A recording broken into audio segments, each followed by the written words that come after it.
So hello everyone, welcome to my channel Nandu versus log. तो guys आज हम लोग पढ़ेंगे, आज का हमारा टॉपिक है कार्बोहाइड्रेट। तो हम लोग देखते हैं, सबसे पहले कार्बोहाइड्रेट्स का इंट्रोडक्शन देखते हैं। तो हमारा जो कार्बोहाइड्रेट्स होता है, carbohydrates are defined as aldehyde और कीटोन डेरिवेटिव्स और हायर पॉलीहाइड्रोक्सी एल्कोहल और compounds which yields their derivatives on hydrolysis. क्या कह रहा है कि जो हमारा कार्बोहाइड्रेट होता है वो डेरिवेटिव्स होता है किस चीज़ का, एल्डिहाइड या कीटोन का। ठीक है। और या फिर हम लोग उसको अलग तरीके से कह सकते हैं कि हमारा जो कार्बोहाइड्रेट होता है वो हायर पॉलीहाइड्रोक्सिल का। आप लोग पूछेंगे कि पॉलीहाइड्रोक्सी एल्कोहल होता क्या है। तो पॉली का मतलब क्या होता है गाइस? पॉली का मतलब होता है मैनी। मैनी और हाइड्रोक्सी एल्कोहल मतलब कि OH ग्रुप जो जिससे जुड़ा होता है। मतलब ये कह रहा है कि जो हमारा कार्बोहाइड्रेट होता है, मतलब एल्डिहाइड या कीटोन से, मतलब बहुत सारे पॉलीहाइड्रोक्सी एल्कोहल बोल रहा है, तो बहुत सारे OH ग्रुप जो या फिर वो एल्डिहाइड से जुड़े होंगे या फिर वो कीटोन से जुड़े होंगे। तो वही चीज़ हमारे कह रहे हैं कि कार्बोहाइड्रेट जो होते हैं हमारे वो एल्डिहाइड या कीटोन के डेरिवेटिव्स होते हैं और हायर पॉलीहाइड्रोक्सी एल्कोहल। नेक्स्ट चीज ये कह रहा है कि the name carbohydrates means hydrates of carbon. Carbohydrate का मतलब ही क्या होता है? Hydrates of carbon. ठीक है। अब कार्बोहाइड्रेट जो हमारा होता है, carbohydrate are the most abundant organic molecules in nature and are the major components of most of the plants. ठीक है।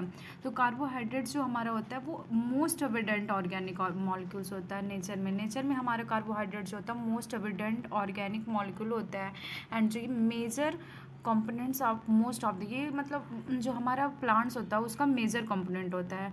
ठीक है। और हमारा नेक्स्ट पॉइंट क्या कह रहा है कि it is an organic substance. मतलब जो हमारा कार्बोहाइड्रेट्स होता है वो ऑर्गेनिक सब्सटेंस होता है और ये कंटेन करता है कार्बन को, हाइड्रोजन को और ऑक्सीजन को। ठीक है। और इसका रेशियो क्या होता है? कार्बन, हाइड्रोजन, ऑक्सीजन में जो कंटेन करता है उसका रेशियो हमारा होता है 1:2:1। गाइज यहाँ पे देखिए लिखा हुआ है ना कि हमारा जो कार्बोहाइड्रेट होता है वो ऑर्गेनिक सब्सटेंस होता है और ये कंटेन करता है कार्बन, हाइड्रोजन एंड ऑक्सीजन को। और इसी किस रेशियो में कंटेन करता है? तो 1:2:1। सम आल्सो कंटेन, मतलब कुछ ऐसे कार्बोहाइड्रेट्स होते हैं जो कि नाइट्रोजन, फास्फोरस और सल्फर को भी कंटेन करते हैं। ठीक है। अब हम नेक्स्ट पॉइंट पढ़ते हैं कि जो हमारा they are often refer to as saccharide. हम कार्बोहाइड्रेट को आल्सो हम लोग सैक्राइड की तरह भी जानते हैं। और सैक्राइड, सैक्राइड मतलब लिखा है कि सैक्राइड्स जो वर्ड होता है हमारा वो ग्रीक वर्ड सैक्रॉन से लिया गया, जिसका मतलब होता है saccharon means sugar. They are sweet to crystalline, they are sweet to taste, crystalline in character and soluble in water.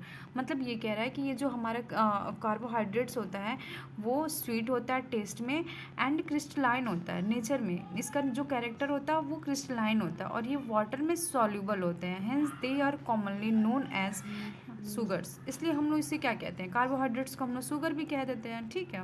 अब गाइस हम लोग यहाँ पे पढ़ेंगे, हमारा ये इंट्रोडक्शन कंप्लीट होता है और डिफिनीशन कंप्लीट है। अब हम लोग यहाँ पढ़ेंगे कि कार्बोहाइड्रेट्स का क्लासिफिकेशन कैसे होता है। तो क्लासिफिकेशन ऑफ कार्बोहाइड्रेट्स, तो हम लोग कार्बोहाइड्रेट्स को मेनली 3 ग्रुप में इसको कैटेगराइज किए हैं based on the number of sugar. Mono group, monosaccharides and oligosaccharide and polysaccharide. मतलब इसका जो मेजरली क्लासिफिकेशन होता है वो थ्री टाइप्स में हुआ, 3 ग्रुप में हुआ, जैसे कि on the basis of number of sugar unit. ठीक है। मोनोसैक्राइड्स, ओलिगोसैक्राइड्स और पॉलीसैक्राइड्स। जो हमारा कार्बोहाइड्रेट जो होता है वो मेनली तीन ग्रुप में कैटेगराइज हुआ, मोनोसैक्राइड्स, ओलिगोसैक्राइड्स एंड पॉलीसैक्राइड्स। तो सबसे पहले हम लोग पढ़ेंगे मोनोसैक्राइड्स क्या होता है। ठीक है गाइस।